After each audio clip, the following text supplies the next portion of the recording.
Doamnelor, domnilor, bun găsit la o nouă ediție a emisiunii cu oameni despre oameni. Astăzi vă invit să descoperim împreună povestea unei organizații care de mai bine de 3 decenii aduce lumină în viețile copiilor și tinerilor vulnerabili din România. Fundația FARA, înființată în 1991, a devenit un simbol al solidarității și al speranței. De la casele de tip familial care oferă o șansă la o viață mai bună, până la programele de sprijin educațional și îngrijire specializată, FARA este un model de dedicare și implicare comunitară. Am bucuria să o am ca invitată astăzi pe cea care, din dragoste și solidaritate, a pus bazele acestei inițiative care a devenit sinonimă cu speranța și incluziunea socială, doamna Jane Nichols. Mrs. Nichols, welcome to Constanța. Nicholson, yeah, welcome to Constanța and welcome to Infochannel. It's a pleasure. Why to Constanța? I know you participated yesterday at the University of Vaduz to an event with the students. How was it? Well, very good indeed. Yeah. Yes, it was. We're based in Bucharest and our work in Suceava, but we have strong links in here in Constanța, and I was very pleased to speak to probably 200 students in psychology, social work, and it's the next generation, and it's very good to be able to, encourage for the future. Were they interested in this subject? I was very impressed with them. Yes, they were passionately interested to see starting their working life soon, to see there's opportunities of a model of care that they didn't know about before, and so we had lots of interactions and possibilities of volunteers or coming to see what we do for the future, and so I was delighted, and I think that was the same as the two people coming with us, our directors. So yes, it was good.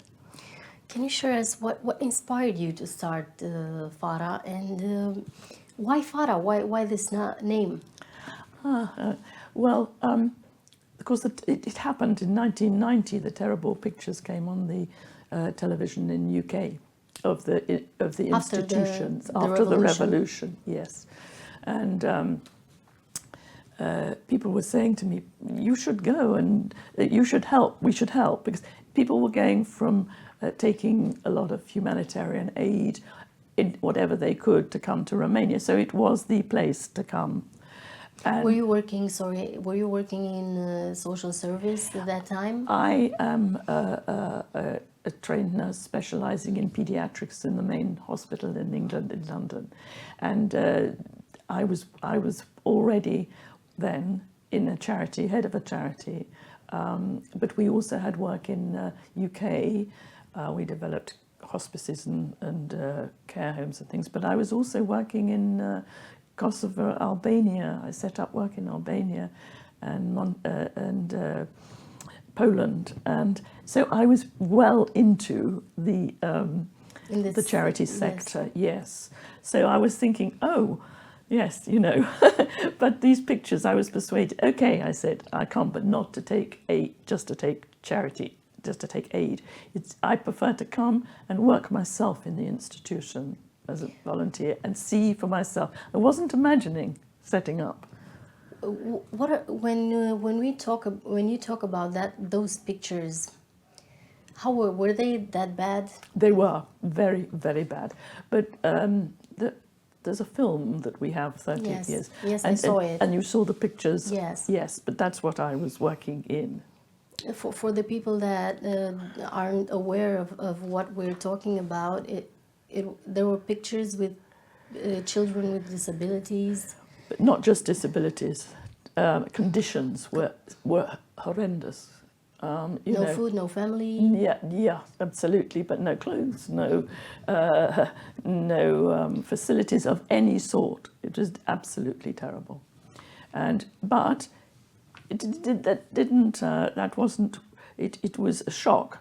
But the shock was so great that I never left. I said to myself, I will during that first year, I will set up a charity, because I couldn't walk away from it.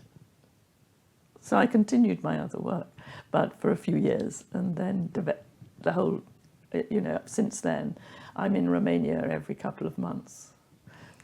How was it hard to start this activity in Romania in those times? Yes, it was hard, but it was hard if you were not just delivering aid was great, because that was much needed to people in or out of the institutions, but to actually work with the government, social services here, they weren't prepared for what they would call private. Yes, this is what I was about to ask you. Yes, private services.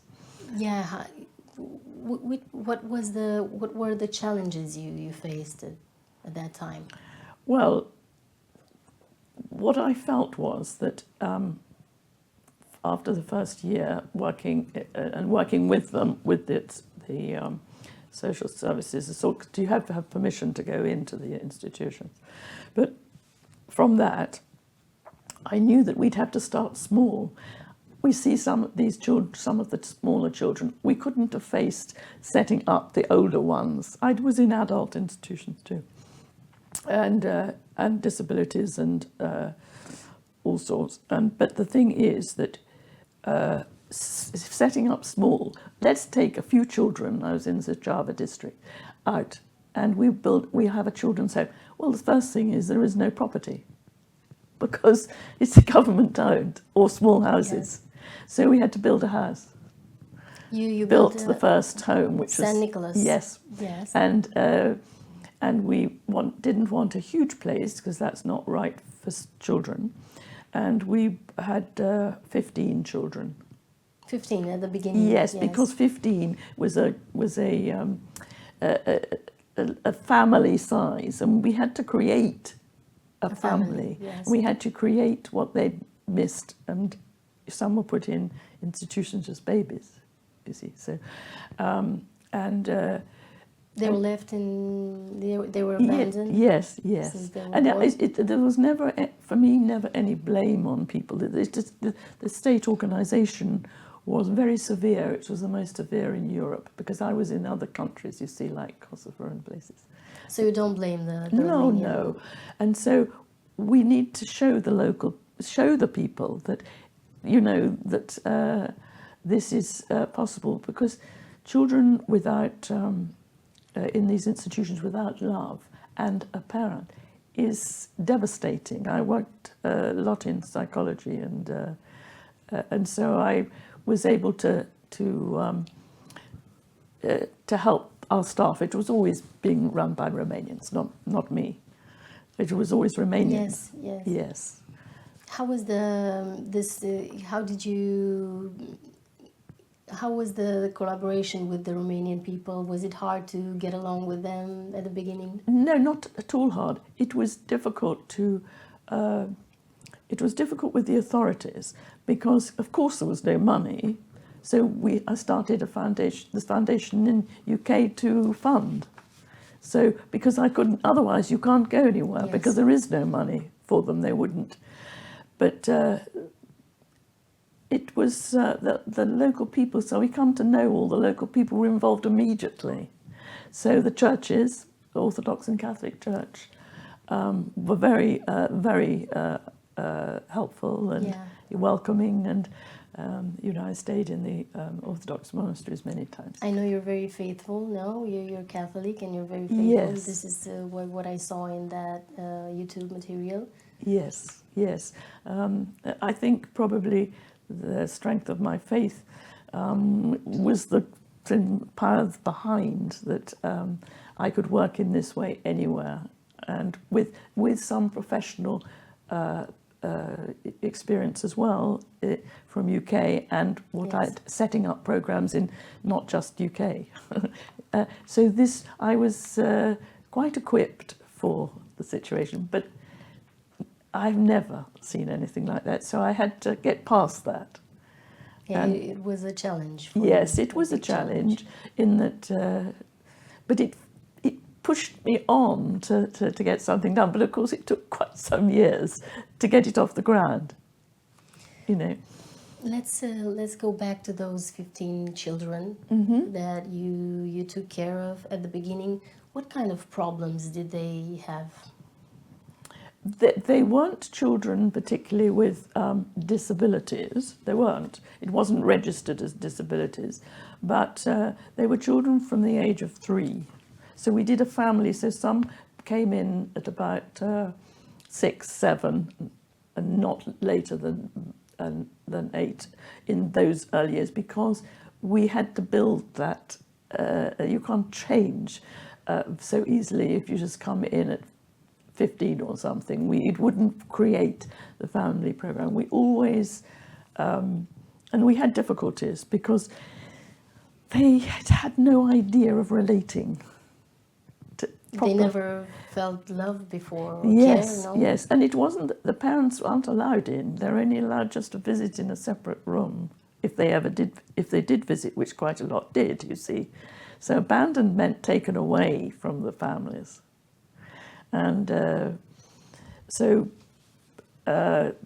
this was a building up. It was quite a professional thing with love at the heart of it, and more like a house mother Yes. but with all the professional support as well. So it was just a new thing in Romania, because we were one of the first to do this in Romania. It's true. Yes. It wasn't known, so I did a lot of encouraging. I did a lot of workshops with staff and children, and with the welcome of the community of the two churches was brilliant, because immediately they were involved in. Where is the first San Suceava. Nicholas? Suceava. Yes. So in Suceava, the people from there, from the churches from Suceava, got involved. Yes. Participated. Yes. Contributed. Yes. That's great. And even on the first, we had to have a committee and official in the law there, and even there we had the Catholic priest and the Orthodox Archbishop on my board. So from the beginning, we tried to build the acceptance of the local community, and so it was always a joy to see, of course hard work, a joy to see as it built up. So this was your first step, this San Nicholas place. Family home. Family home, yes. What happened after in the next years? Well, this is from that was 1997, we opened that home. From there, we gradually had chance to build our money up in UK.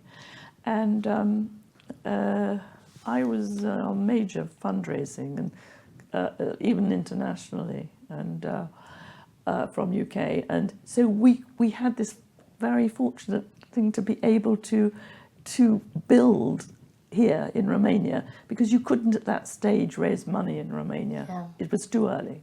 It was too early. I know 97 is the year when Prince Charles came here, no? He did come, yes, exactly so that. Not 90... I think probably 6 or 7. He came here to see the situation, and he was in Bucharest. Well, I knew him, Prince Charles, because he worked with me in the previous organisation. We're great friends. And so when he came and I saw those pictures in UK, I contacted him to ask if I could see him. So I took the pictures of where I'd worked, I know Romania is a special country for Prince Charles. It is, it is. He's related to the royalty here, and he loves it here. It's his favourite place. And so I asked him if he would be a patron when I met him.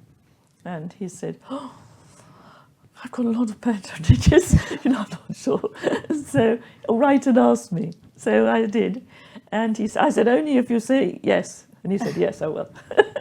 That's great. So he's been patron ever since, and he's continuing as king. It's a great one because he gives a lot of context in those years. It helped you a lot to Yes, to build and also to fund and yes. He was very good. So you're telling me that in the first years, the only source of finance was from Great Britain, from yes, the UK. Yeah, it was. When the Romanians started to participate? Yes, but they participated. No, I asked when. When? On the funding. Yes, on the funding. Well, it's when we got to probably 2008 or something, where we built enough. We expanded the program. Yes, and and so we then were able to. I had a director here, and we were able to. So I'm not the person actually taking care because I'm the inspiration. Yes.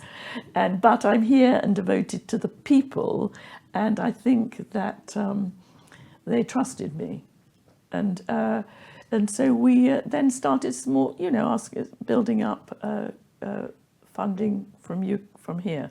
But the disappointment is, and it still is, the government. You see, when you get a bigger organisation.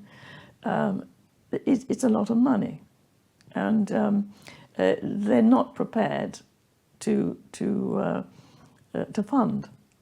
They give very little fund, but of course a lot of requests for law. So this is I wanted to ask you what if you had to deal with problems with the authorities. Yes, and sometimes I went. Yes, it was the biggest problem. But of course, things changed when Romania entered the European Union. I think it was 2010 or 11. I was I was in Europe on a council there,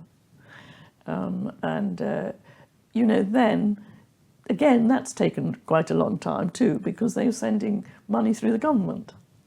So again, your access to funding is not. So easy, but they did contribute to changing trying with Romanian authorities to change the rules that are so expensive, even if So it's taken time, and they asked, we can apply to money to EU, which we do, but it's short term, you see, so you can only get it, so you haven't got consistent money, so now I think we've up to now taken care of sort of 23,000 children, and we were in Romania, children and adults, some with disabilities, in different programs, and we've got many programs, but the same philosophy, the same model as to how we behave and how we work, and our mission is to. Work with the vulnerable and the most disadvantaged children, families, children, adults, and families, youth. So we've grown to that, but it's and a lot now is in the community. It's not about buildings. Can you give us an example of a child that grew up and FARA helped him, and how did FARA change to? I don't know, someone's life completely. Well, there's more than one child for that. I'm sure. Yes, but yes. I'm sure we don't have time to. Yes, I know I know all the children. Yes, but we had children from. I'll just go back to St. Nicholas because that's St. Nicholas is actually closing this year. Because the authorities change the law all the time and don't send you children now, so it's not much point. But we had a child there from the very early age, and with the love, the care, the expertise, and everything, and she was a very intelligent. She was Roma, and she went to university, and she's a social worker, and she's now one of the senior people in trafficking here, working in an organization. So she was inspired by by FARA's activity. Yes, she was, and you know, she used to talk to me a lot as well, and she knew that I worked in prisons as well. I worked in a high security prison in UK. She was keen to follow what I was doing, and I said, you don't need to do that, but she saw you as a role model. Yes, and I think that's been a help to some of the children. But others are not, you know, not everybody's so intelligent, but the success of giving them that family and changed them, you see. Yeah. So it was wonderful to see that, and sometimes some of the others are still working in our organisation, you see. I saw in that video that you have for the 30th anniversary of FARA, the case of a girl that was abandoned by her parents, grew up in FARA's community, and then she made her own family. She gave birth to... Yes, Dana. She was very beautiful. I don't remember her Dana, name. yes. Yes, that's a lovely story too, because she was one of, I don't know, 10, 12 children in a family, but they never spoke to her. We always tried. We saw it as second parenting, our work with the children's home. So we always made contact with the parents and encouraged them to visit, and some did, but a lot they'd lost the bond. Did they give a reason for that? You see, if you're talking of many years later, sometimes you couldn't find them. Their child was taken away, and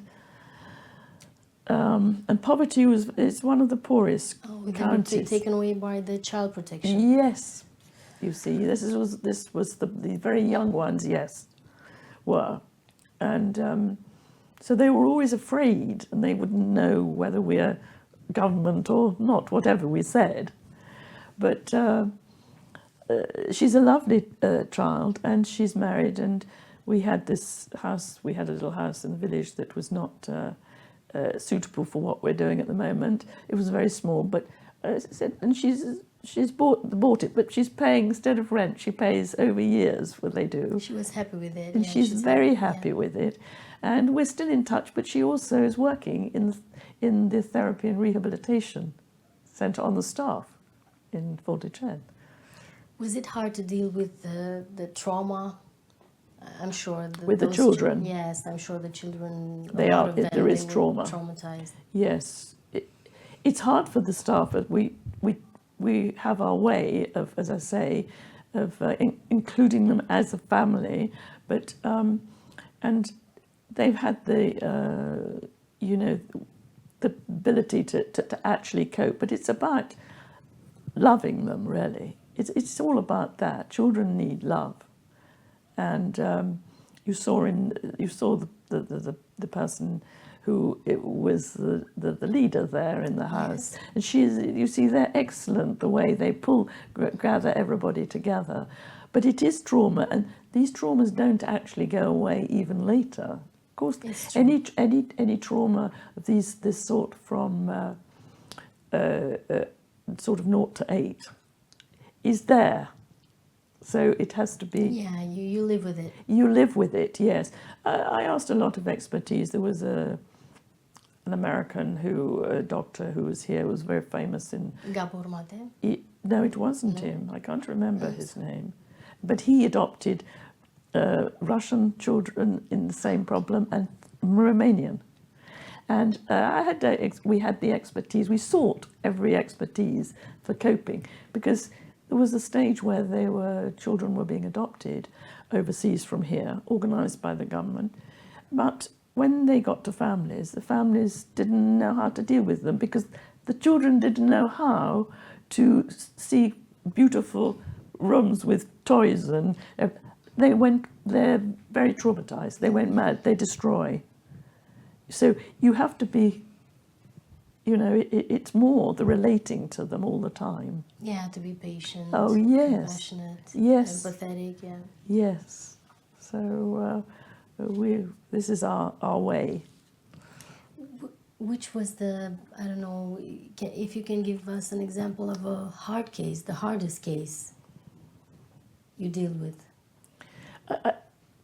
Well, we've of course moved on a bit because these are the children from the institutions, but when going to the institutions and seeing, I've heard later that I would go back when we had a little bit, a few years on. I go back to see, to take some young people with disabilities. And in fact, we took some people that, young people of sort of 20, just about that sort of age, that I saw just by chance. Can you imagine? I saw them we took them from Bucharest, because we set up in Bucharest then. And so this was a big challenge. And some of these people with disability, there was terrible abuse in the institution, sexual abuse, and one who's mute we have. And we tried everything, but they're so happy. But this was, Gabby was wonderful. And she's in we have 2 homes for life, so we have 10 in each. And they grow all their own vegetables, and you saw on the film. Yes. Yes. So those are the experiences that are very, I feel it's worthwhile. It's so worthwhile that they're so appreciated. But they all have a voice now. They all have a voice. So yeah, that's wonderful. Yeah, and we've extended into the community. We're working a lot in the community now for that disability and for poverty and education. Education and disability are our big main subjects. If we, if we analyze the situation in Great Britain, in UK, and the situation in Romania, how do you see Romania in comparison with the UK? This matter with the child protection and child care? For the child protection and social services in UK, it's very developed. Because that's background of not being the country that has come from from a very low level. For me now, so it's very developed. So you do get funding. Easier. Oh, much easier. No, they will fund a half of a program. So then you fundraise for the rest of the thing. You even more than half, sometimes depending. The situation now in the UK is far worse than here. Really? Yes, UK is. They came out of the Brexit. They're not, and so again they're completely detached from the EU. Yeah, from EU. So it's a great blow, really, because we're not included. But also they are. It's a very getting weaker and weaker, the economy in the UK. So there isn't the heart there, and there's a lot of charities, but they're often closing now. So our money I didn't expect you to tell me. Yes, and there's a lot of problems in UK with multi-race and all sorts of problems, and I'm so impressed with, I learnt from the UK the methods, and the therapy centres and the community centres we're opening and doing, well, there's nothing like that available in the UK. So it's actually, I'm very, very impressed with the devotion and the expertise of that we've developed in our sort of models of care and pathways of care here, that are helping so many people, but also sustaining in the communities. So to work here, for me, is much, much better.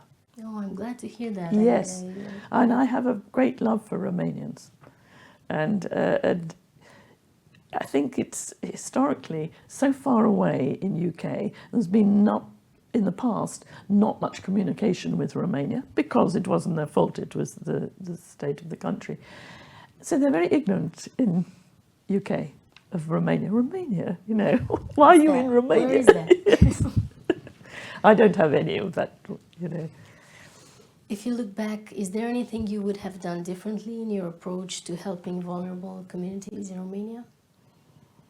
No, No. I don't think so. But I don't plan far ahead because I just we all do the same. We see the problem, the issues, and then we start to build an address. For instance, I'll give you an example that we really are trying to help the children, teenagers come out of poverty in the villages and things, and it's only through education. So we've got a lot of after-school programs and helping, but we've set up only last year a bursary system, and it's over all over Romania, and we want to build on that because bursaries so they can go on to high school. Some can't carry on at school, and there's 40%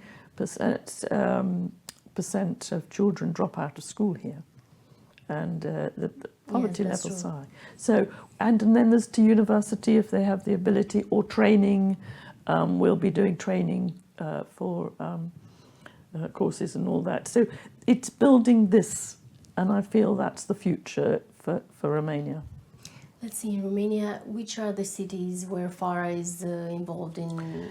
Most of the work, because I started in Suceava in the north, a lot of our work is in all the Forticeni, Suceava, yes, and the rural areas all around there, and programs in schools, and then sort of mobile teams we're building in villages. So you go out. Yes, so all the whole area that there is where we are mainly. We're in Bucharest, where our offices, headquarters is in Bucharest. It was a children's home, and now we changed to meet the needs. Yes, I wanted to ask you, do you plan to come here and we have in the yes future to Constanța? What we would, yes, we do, because we have strong connections here. Because our executive director, who's here today, is from here, and she was at the university here, and we want to explore. We've already spoken to them. We want to explore coming here. We need to do see what the needs are. So we really hope to build in the next year sort of relationships here. You know, because what we need for expansion now is the Romanian people to support us, like companies and all sorts, because we've got the model, which is absolutely, I think, ideal, but we can't expand too much more now and use all the money from UK. We've still got some, but we need and we can't rely on the authorities. But I'm sure, you know, when we find out the needs, yes. It's yes, we are going to. How can we get involved? We, the people from Romania, from Constanța, how can we help this foundation I think to make it grow? Yes, what I think we should do is, this is what we've been talking about, the team that is here, that they will now start engaging here, you see, so that we can engage with people, and then we can find what the needs are, and particularly, and we can adapt quite easily. And then we will need the people here to be responsible with the help from our head team, you know. And we have a lot of professionals, and they also, I encouraged yesterday at the university, because they were social workers and they were so excited. Volunteering is another great thing we have.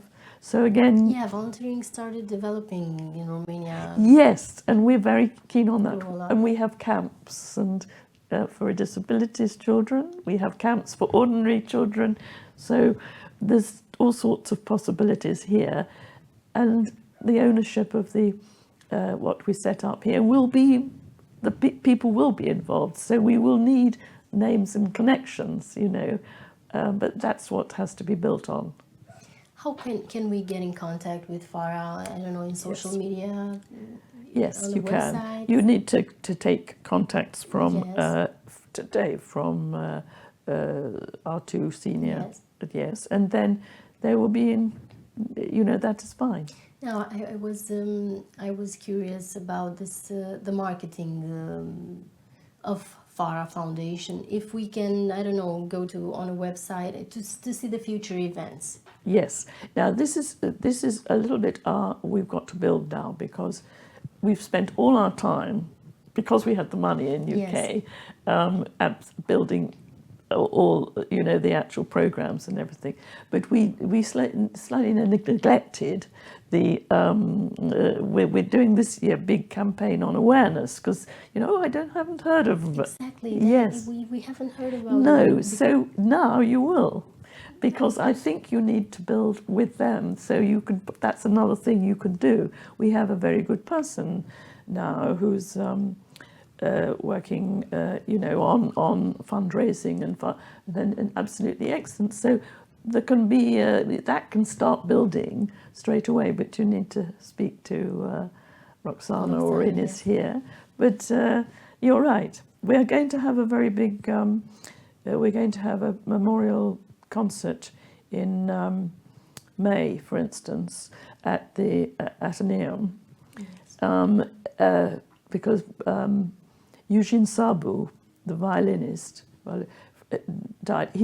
He was a great friend of ours, and he was one of the patrons of FARA. So we're going to have that. Will be a huge event, and it will be a charity event. Yes, but we need to. We would. It, yes, and this awareness, we now need to work on that. So, I mean, if you can in any way help with that, would be absolutely great. The awareness of FARA, and see what you can do on social media. What message would you like to share with others who are inspired by your work and want to make a difference in our own communities? I feel that. The message that what I built up from all these years is absolutely appeals, which I saw yesterday, to the young people, and you know they're the future of here. So the message is, please get involved in any way, even to come and see, to volunteer, and to and they have the power to change the country now. And because one of them asked yesterday, how did you have the power to change? But I said, and what about us? But they couldn't. It needed many years after a new generation to be able to have that confidence to go forward, because the past generation was still living out of. You know, so that's why I think this is what they are. We should enable them to do, be part of FARA in the whole country. I'm sure your optimism and your positivity will inspire us all. Mm-hmm. I'm very happy and very honored to meet you. Thank you again for coming. Because I know you have a full schedule. Oh, it's no problem. I'm here every month, so you can ask me to do anything else. No, I would like to. Yes, you can always do that. Because you know, now the world is quite small, isn't it? With social media and things. I mean, it's quite small. Yes. You can contact. Yes, but they're very capable. The teams here as well. But this is my mission this year, is to help expose FARA and get more people. I hope I could contribute to that. Thank you very much, and congratulations for this activity. Everything is very, very touching for me. The whole story, I didn't know about FARA, I admit, and it impressed me a lot. And your work impressed me a lot. Thank you very much. It was a pleasure to come. Doamnelor, domnilor, vă mulțumesc că ați fost alături de noi. Până la următoarea ediție, să avem parte de zile senine și să ne revedem cu bine!